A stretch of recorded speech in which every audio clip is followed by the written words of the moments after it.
Pinaris ko yung champion sa champion mga lodi. Bakit kaya nakaupo si paring Stubborn? Ayan. Inbreed ni paring Stubborn mga lodi. Ang kaparis ng 900 km finisher. Bakit kaya nakaupo? Tingnan nga natin. Tingnan natin.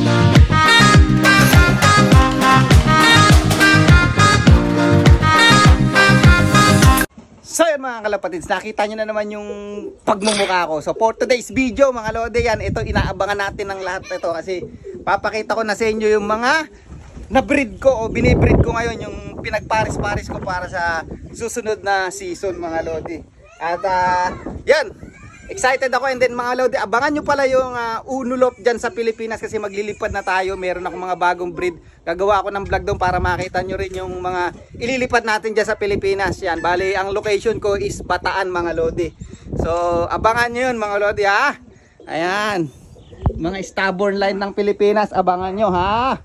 So yan mga lodi, ito no, papakita ko na sa inyo yung mga breed natin or yung mga pinagparis-paris nating malalakas, puro Stubborn line. Halos pinaris ko nga dyan 7 pair kung di ako nagkakamali. But 4 dyan is puro Stubborn line mga lodi. So yung tatay ni Stubborn, si Stubborn, tapos yung inbreed, at saka yung anak ni paring Stubborn dyan, papakita ko sa inyo sa loob. So 4 nga yun, puro Stubborn line. At puro kak yun. At kinross ko sa mga iba-ibang line. And then meron tayong line na susubukan. Hopefully mag-click lahat, pero malalakas mga lodi. Talagang sinelect ko talaga to. Ayan, para siyempre bagong ano natin, bagong pwesto maganda yung talagang pag nag-race tayo, maganda naman yung ipakita sa atin. So unang pares. Ayan, kung naalala nyo to, ito yung racer ko na kapatid ni Sexy Tari.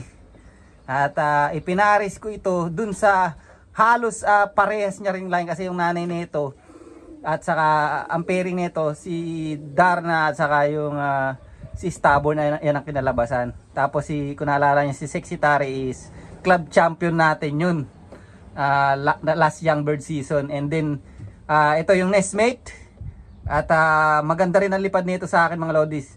Halos kung di ko nagkakamali, meron second clutch to na ibenta ko mga lodi, nabili. Tapos ito lang yung tinira ko kasi yung lipad nito ang ganda mga lodi, talagang consistent sa loob natin. Hindi siya laging alam mo, hindi siya nananalo sa club pero consistent ang lipad niya. Madali mahirap pang race, nandun siya sa unahan mga lodi. Yan, and then ipinaris natin siya sa anak ng Daybird ng 1,200 km. Ayan mga lodi, magugulat kayo mga lodi. Ayan yung anak ng Daybird ng 1,200 km ha. Bakit kaya siya nakaupo? Ayan, silipin. Ayun, may puti. Ayan oh. May itlog na mga lodi. So dalawa na itlog niyan. Hindi ko na masyadong papakita para hindi ma-stress. So matagal na nga ako nagparis, halos 1 week lang nag-itlugan agad sila kasi napakaganda pala ng kondisyon pag nakakalipad yung ibon. So ayun nga, nakakalipad-lipad sila sa dalawang section nito. Pinalipad ko ng pinalipad lang. So ang ginawa ko nung una, sinarado ko muna to. 3 pares doon, saka 4 na pares dito sa isang section. Nung nagpares na sila and then nag-itlugan, doon ko lang binuksan tong pintuan natin, tong division natin, para hindi sila mag-away-away kasi tendency niya kung nagpapares pala mag-aagawan yan sa pwesto. Ngayon may mga kanya-kanya na silang pwesto. Ayan, nagsipag-itlogan. Ayan na, okay na. And then yun, nagpares na nga ako 1 week ago. Hindi ko lang binablog kasi ayoko silang ma-stress. Ayoko kung panay tinitingnan, pinupuntahan. Kasi stress sa ibon talaga yung hinayaan ko lang sila para pagka nagbuga ng itlog, maganda talaga. So yung second pair natin, ito yung finisher natin ng 900 km. Hindi ko naman sila pinagpapares pero husa sila nagpares. Kaya pinagbigyan natin, tatry natin. Ayan ang kapares niya. Inbreed ni paring Stubborn mga lodi. Ang kapares ng 900 km finisher. Bakit kaya nakaupo? Tingnan nga natin. Tingnan natin. Ayun, may itlog din. Dalawa mga lodi. Ayan. So ito naman yung pangatlong pares natin. Ito yung apo ng 11 times champion dito sa New Zealand mga lodi.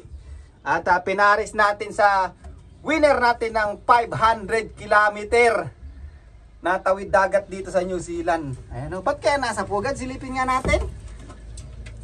Ayun! May itlog na isa mga lodi! Malupit-lupit! Matindi tong bloodline na to mga lodi. Sana mag-click yung pares. Ito yung sinubukan natin kasi stubborn line yun sa baba.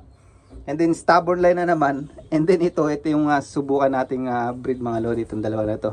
At ito pa yung isa mga lodi na susubukan natin. Kung naalala nyo itong blue bar na to. Ito yung kinuha natin sa farm. Si Tanda kung tawagin ko. Ayan. At sobrang i-breed ko na to last season. Pero hindi natin na-erase yung anak nila kasi nga lumipat tayo ng bahay, di ba? Ngayon ipinaris ko ulit kasi nga nakita ko ang ganda ng inaanak nito. Meron silang anak diyan sa akin, nasa stockbird ko, ayun yung mga tinira ko.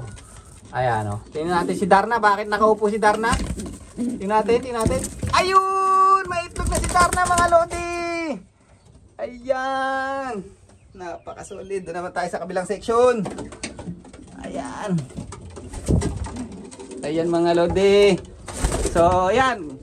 Kung naalala nyo, ito naman yung producer ng champion natin mga lodi.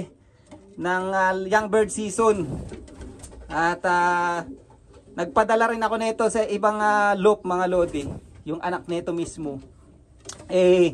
Nag-club champion din mga lodi ang anak. Mantakin mo, nag-club champion sa akin, nag-club champion din sa iba.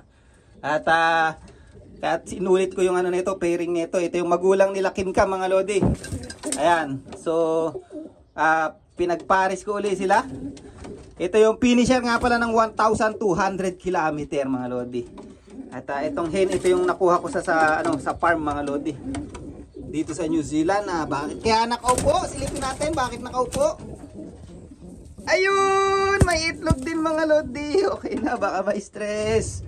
Ang ganda talaga mga lodi. Ayan.